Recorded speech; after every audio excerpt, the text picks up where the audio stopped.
Et à la varée, nous nemet daouz hervès. Et le Robert Fricoyou, ar meurs, pe ar meher. Perak. Pa vez an eur da lun, a lies e vez piset ar zul. Pa vez dar yaou, yann d'ar gwener a vez tantet da lipad ar estripou. Pa vez da zadorn, l'ode deus poant bleon, a beach o sevel ben an Auvergne. Ar friko a gendalch hag ar zul zo dilezet.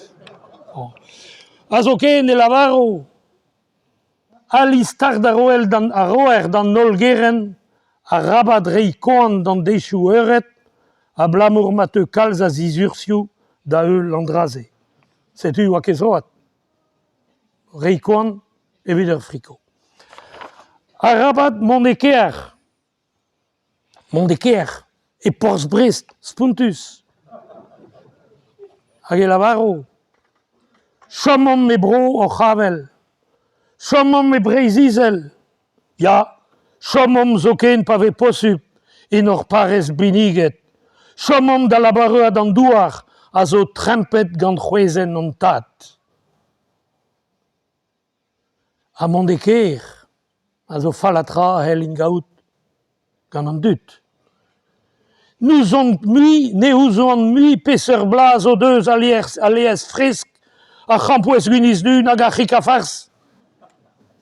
Me mont abariz ez puntus o c'hoaz, hag e laka ur plardiaouank da lavaret. Mez e lezo vaz avancher, vaz am mi koef, va mouchouer, me vo gwisket et dimezel, mez e lezo va brezonek, me a gomzo vel un introun, deus ton bouktou pe Carcassonne.